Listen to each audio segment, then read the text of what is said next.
ಗಡಿ ಜಿಲ್ಲೆ ಚಾಮರಾಜನಗರದಲ್ಲಿ ರಣರಣ ಬಿಸಿಲು ಜನರನ್ನ ಹೈರಾಣಾಗಿಸಿದೆ. ಕೆರೆ ಕಟ್ಟೆಗಳು ಬತ್ತಿ ಹೋಗಿವೆ. 100ಕ್ಕೂ ಹೆಚ್ಚು ಗ್ರಾಮಗಳಲ್ಲಿ ಕುಡಿಯುವ ನೀರಿನ ಸಮಸ್ಯೆ ತಲೆದೋರಿದೆ.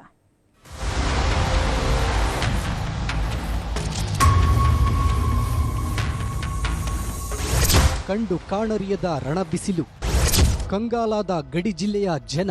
ಚಾಮರಾಜನಗರ ಜಿಲ್ಲೆಯಲ್ಲಿ ಹಿಂದೆಂದೂ ಕಂಡರಿಯದ ಉರಿ ಬಿಸಿಲಿಗೆ ಜನ ತತ್ತರಿಸಿ ಹೋಗಿದ್ದಾರೆ.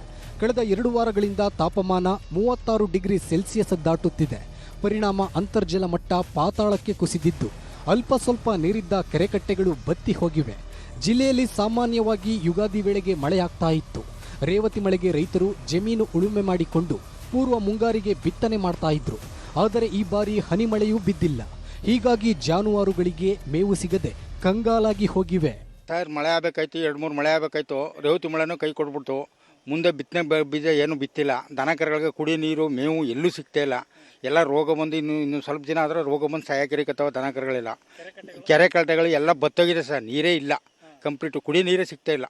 ಇನ್ನು ಅರಣ್ಯ ಪ್ರದೇಶಗಳಲ್ಲೂ ನೀರಿನ ಸಮಸ್ಯೆ ತಲೆದೋರಿದ್ದು ಕಾಡು ಪ್ರಾಣಿಗಳು ನೀರಿಗಾಗಿ ಅಲೆಯುತ್ತಿವೆ.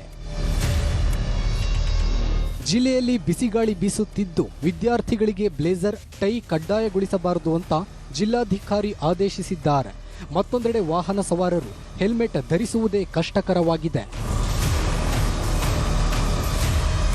ಅಂತರ್ಜಲ ಕುಸಿತವಾಗಿ ಜಿಲ್ಲೆಯ 130ಕ್ಕೂ ಹೆಚ್ಚು ಗ್ರಾಮಗಳಲ್ಲಿ ಕುಡಿಯುವ ನೀರಿನ ಸಮಸ್ಯೆ ತಲೆದೋರಿದೆ.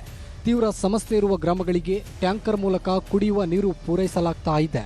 ಎಲ್ಲೆಲ್ಲಿ ಪೈಪ್ಲೈನ್ ಕನೆಕ್ಷನ್ ಇಂದ ತೊಂದರೆ ಆಗ್ತಾ ಇದೆ ಅಂತದನ್ನೆಲ್ಲ ಇಮಿಡಿಯೇಟ್ 3 days ಅಲ್ಲಿ ಮಂಡೇ ಒಳಗಡೆ ಅದನ್ನ ಮಾಡಬೇಕು ಅಂತ ಹೇಳಿದೀವಿ. ಆಮೇಲೆ ಟ್ಯಾಂಕರ್ಗಳ ಮೂಲಕ ಎಲ್ಲಾ ಕಡೆನೂ ಸಪ್ಲೈ ಮಾಡಿ ಅಂತ ಹೇಳಿದೀವಿ.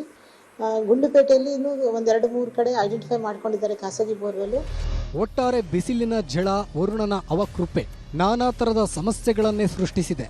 ಮಳೆ ಯಾವಾಗ ಬರುತ್ತೆ ಅಂತ ಜನ ಕಾಯುವಂತಾಗಿದೆ. S M Nandish, news 18, Chamarajanagar.